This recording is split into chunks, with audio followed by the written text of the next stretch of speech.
আসসালামু আলাইকুম। সবাই কেমন আছো? ফুডি কর্নারে সবাইকে স্বাগত। আজকে আরও একটা নতুন রেসিপি নিয়ে তোমাদের সামনে হাজির হলাম। আজকের রেসিপিটা কিন্তু খুবই চটজলদি আর খুবই টেস্টি একটা রেসিপি। আজকে একটা মিষ্টি রেসিপি তোমাদের সঙ্গে শেয়ার করব। একটা থেকে দুটো উপকরণ দিয়ে কি দারুণ প্লেট ভর্তি যে একটা মিষ্টির রেসিপি বানানো যায়, সেটাই আজকে তোমাদের সঙ্গে শেয়ার করব। হাতে মাত্র 10 থেকে 12 মিনিট সময় থাকলেই এই রেসিপিটা বানানো সম্ভব।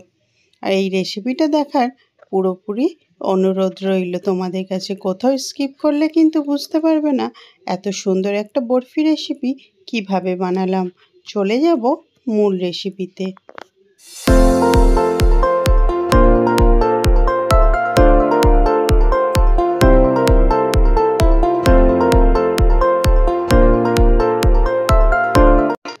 আজকের এই মিষ্টি রেসিপিটা আমি বানাবো সুজি দিয়ে। তাই আমি প্রথমে কড়াইতে 2 চামচের মতো দিয়ে দিলাম দেশি ঘি। ঘিটা একটু কড়াইয়ের গায়ে লাগিয়ে নেব। আর 20 সেকেন্ড থেকে 30 সেকেন্ড পরেই ঘিটা একটু গরম হয়ে গেলেই এর মধ্যে দিয়ে দেব 1 কাপ সুজি।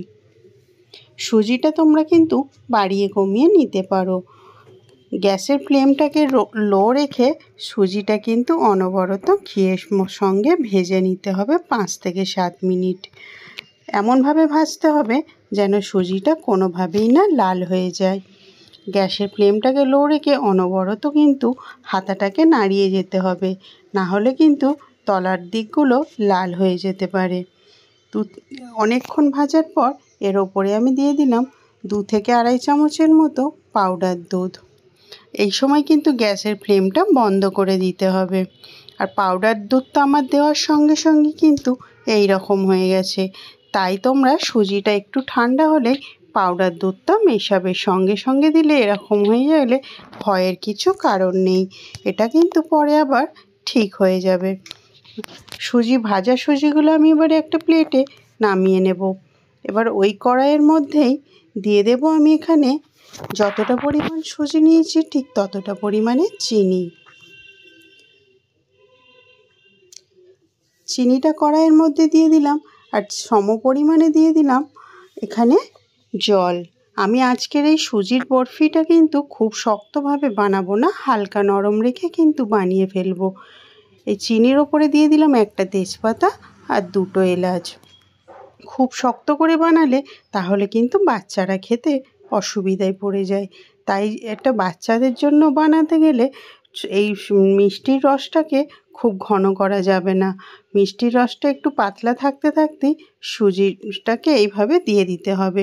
আর এই সময় কিন্তু পাউডার দুধটাও এই চিনির জলের সঙ্গে খুব সুন্দরভাবে মিশে যাবে। কম কম করে সুজিগুলো দিয়ে অনবরত নাড়তে হবে। আর যদি এটা শক্ত বরফি বানাতে চাও তাহলে কিন্তু চিনির শিরাটাকে একটু ঘন করে নিতে হবে।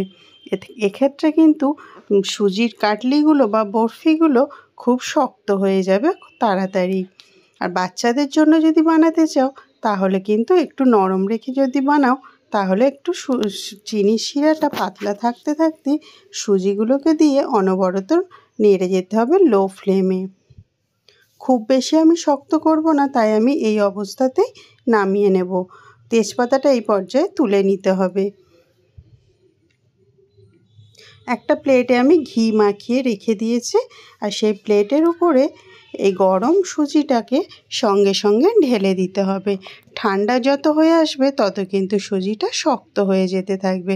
তাই কিন্তু গরম থাকতে থাকতেই এই কাজগুলো করে নিতে হবে। হাতার সাহায্যে খুব সুন্দরভাবে এটাকে সেট করে দিতে হবে। চারি সাইডটা সুন্দরভাবে সেট করে দিলাম। আর আগেও বললাম আর আবারও বলছি, এটা কিন্তু আমি বাচ্চাদের জন্য বানালাম, তাই কিন্তু সুজিটা একটু নরম রেখে বানাবো। আর যদি শক্ত বরফি বানাতে চাও তাহলে কিন্তু চিনির শিরাটাকে আরও ঘন করে নিতে হবে। আর এটা শক্ত হলে এটা কাটতে অসুবিধা, তাই আগে থেকে একটু কেটে রেখে দিলাম। এইভাবে গরম অবস্থাতেই হালকাভাবে ওপর থেকে কেটে রেখে দিতে হবে, তাহলে সুজির বরফিগুলো খুব সুন্দরভাবে শেপ এসে যাবে। আর এগুলো তুলতেও তখন কোনো অসুবিধা হবে না। দেখতে সুন্দর লাগার জন্য অরেঞ্জ ফুড কালার দিয়ে এরকম হাত দিয়ে একটা ডিজাইন মতো বানিয়ে দিলাম। এটা তোমরা দিতেও পারো আবার নাও পারো, জাস্ট যদি বাচ্চারা দেখতে ভালো লাগলে খেতে ইচ্ছা করবে তাই কিন্তু এটা আমি করে দিলাম। আরও একটু দেখতে ভালো লাগার জন্য ওপর থেকে দিয়ে দিলাম একটা করে কিশমিশ। এখানে কিন্তু ড্রাই ফ্রুটও ছড়িয়ে দেওয়া যেতে পারে, এটা যার যেমন পছন্দ সে সেই রকম কিন্তু ডিজাইন দিয়ে নিতে পারো। এইভাবে সবগুলো রেডি করে ফেললাম। আর এটা করতে হবে কিন্তু গরম অবস্থাতেই, ঠান্ডা হলে কিন্তু এটা আগের থেকে অনেকটাই শক্ত হয়ে যাবে। আরও একটু সুন্দর দেখানোর জন্য ওপর থেকে একটু প্রিঙ্গেলস এইভাবে আমি ছড়িয়ে দিলাম।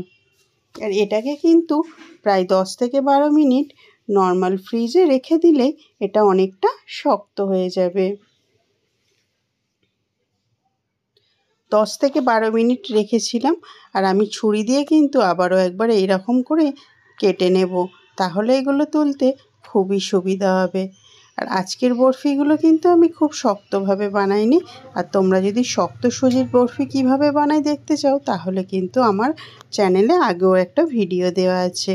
দেখো কতটা সুন্দর আর কতটা সফট হয়েছে আজকের এই সুজির বরফিটা।